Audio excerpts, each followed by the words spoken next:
हिमाचल के प्यारे मीडिया कर्मी मित्रों को नमस्कार। आप सबका स्वागत है। मेरा ये इस वर्ष का पहला ध्यान शिविर सोलन से शुरू हो रहा है और आने वाले दिनों में हिमाचल में बहुत सारे ध्यान शिविर होंगे। पर पहला शिविर ओशो के आशीष से, ओशो आशीष ध्यान केंद्र के माध्यम से यहाँ सोलन में हो रहा है। मुझे बहुत खुशी है कि बीच में ये क्रम टूट गया था और व्यवस्था नहीं हो पा रही थी शिविरों की।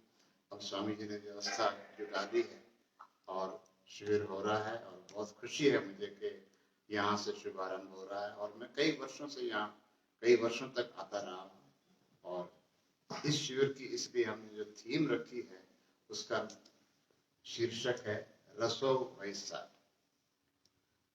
रसो वैसा का अर्थ है कि ये परमात्मा रस रूप है।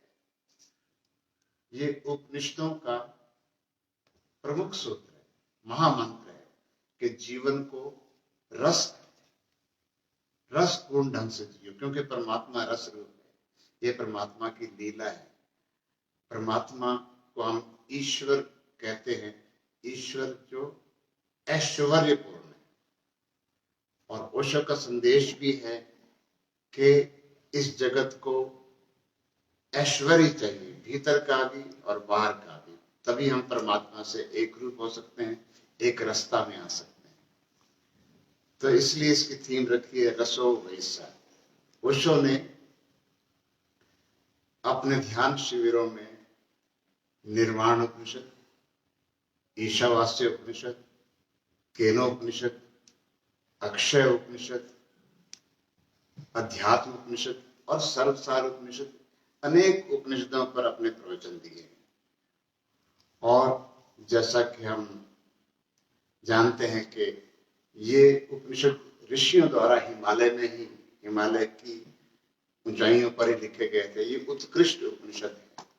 और उपनिषद का अर्थ होता है जहां गुरु और शिष्य मिलते हैं, संवाद घटित होता है। इस शिविर में हम साथ में शिव सूत्र भी जोड़ेंगे, जो कि शिव और पार्वती के बीच में संवाद घटित हुआ और 112 ध्यान सूत्रों को भगवान शिव ने पार्वती को दिया। उनमें से किसी एक दो सूत्र को हम यहाँ भी इंट्रोड्यूस करेंगे। लेकिन उपनिषदों का जो मूल भाव है वो है कि तुम, जैसे उनकी घोषणा है, अहम ब्रह्मास्मि, मैं ब्रह्म हूं, मैं स्वयं ब्रह्म हूं। इसकी अनुभूति करना ध्यान शिविर की एक प्रकार से मुख्य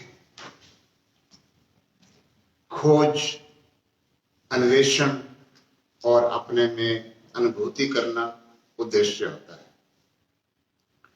तो अभी गर्मी की शुरुआत में ही बैसाखी के अवसर पर, सुंदर अवसर पर हम इस रसपूर्ण शिविर का शुभारंभ कर रहे हैं। बहुत आनंद बरसेगा और आनंद जो है वो सुख दुख के पार की अवस्था है। जहां न सुख है न दुख है, उसको जब आप अतिक्रमण कर लेते हैं तो आनंद में आ जाते हैं, समता भाव में आ जाते हैं। तो ये इस शिविर की थीम है। इस शिविर में हम ओशो का मुख्य ध्यान, सक्रिय ध्यान जो है, उससे शुरुआत करते हैं दिन में। फिर हम नटराज ध्यान करते हैं, नाद ब्रह्म ध्यान करते हैं, विपस्सना ध्यान करते हैं और देववाणी ध्यान करते हैं, कुंडलिनी ध्यान करते हैं। अनेक विधियां हैं जो आधुनिक मनुष्य की ऊर्जा को जगाने और उसकी चेतना के विस्तार के लिए, उसकी जो मन के पार जाने की खोज है, चेतना में प्रवेश करने की खोज है, ये विधियां उसमें सहायक होती हैं। तो ओशो ने आधुनिक मनोविज्ञान का सहारा लेकर जो मुख्य ध्यान विधि है, सक्रिय ध्यान, उसको ऐसे डिजाइन किया है कि आदमी पहले ही ध्यान शिविर, ध्यान प्रयोग से इतनी ऊर्जा से भर जाए कि उसका दिन बहुत आनंद में बीते। उससे हम शुरुआत करेंगे सवेरे 6 बजे और ये शिविर 3 दिन चलेगा, कल, परसों और उसके अगले दिन तक। और इसमें हम ओशो के नव संन्यास में लोगों को, नए मित्रों को दीक्षा भी देते हैं। तो ये शिविर की रूपरेखा है। आपका स्वागत है। आप कुछ और जानना चाहें तो मैं खुशी खुशी आपको बता दूं। इस शिविर में कौन कौन लोग भाग लेंगे? इस शिविर में जहां तक आपके द्वारा सूचना पहुंचेगी वो सब आएंगे।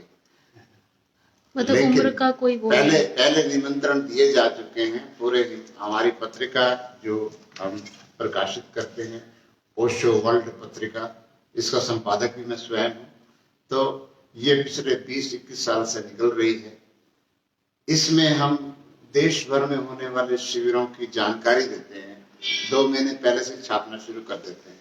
तो जो पढ़ता है, अनुकूल समय उनको लगता है, ये डेट उनको ठीक लगती है, छुट्टी मिल सकती है, तो जरूर आते हैं लोग।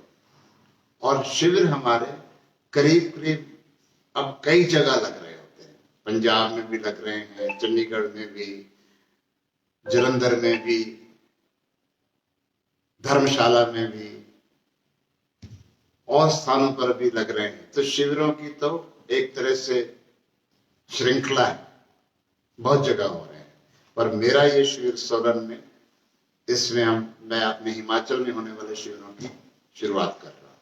तो जो इसमें भाग लेते हैं निःशुल्क होता है या ऐसे रजिस्ट्रेशन करानी पड़ती है? रजिस्ट्रेशन करानी पड़ती है ताकि जो सच में खोजी हैं वो आए। ऐसे उठ के चल दिए ऐसा नहीं। जिन्होंने पढ़ा है, जिन्हें और यात्रा में, अंतर यात्रा में गहरा जाना है, उन लोगों को ये निमंत्रण होता है, जो स्वयं को रूपांतरित करना चाहते हैं।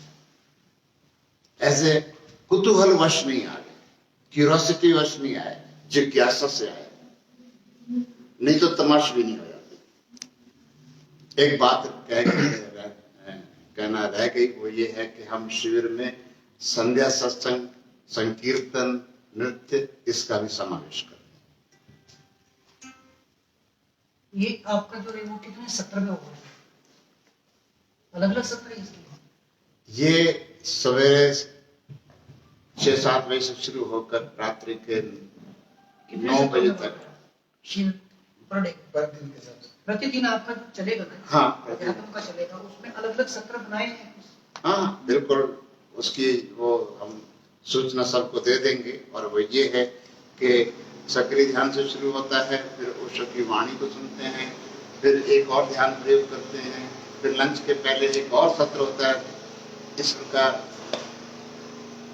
उसकी जो रूपरेखा ये कि एक ध्यान में आप सक्रिय होते हैं, दूसरे में ऐसे कि आपको बहुत ज्यादा कुछ करना न पड़े, सीधा ध्यान में जाए। तो सक्रिय भी रहें और निष्क्रिय भी रहें, क्योंकि उससे संतुलन पैदा होता है।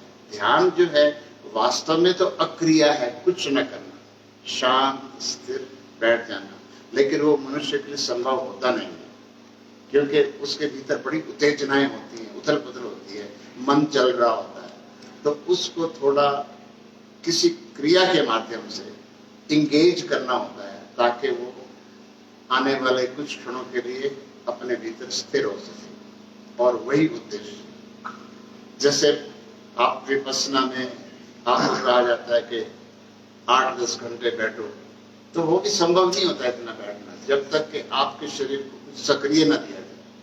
तो इसलिए हमने ओशो की शिक्षा के अनुसार उसमें उसको अभिनव विपस्सना का रूप दिया, नियो विपस्सना कहते हैं, ताकि पहले आप अपनी ऊर्जा को जगाएं, अपनी सांस को लयबद्ध कर लें, और सांस को जो जितनी गहरी जानी चाहिए, नाभि तक जानी चाहिए, वैसा हो जाए तो आपके लिए विपस्सना बहुत सुगम हो जाती है। तो जैसे कि हम हैं, हमारी सांस बहुत उथली उथली चलती है, उथली सांस से विपस्सना नहीं हो पाती। तो जो प्राणायाम की विधियां हैं वो सहयोगी होती हैं कि पहले आप की ट्यूनिंग हो जाए। ट्यूनिंग हुई तो आप ध्यान में सहजी गति करते हैं। तो ओशो की विधियां एक्टिव हैं और पैसिव हैं। एक्टिव पैसिव में संतुलन है।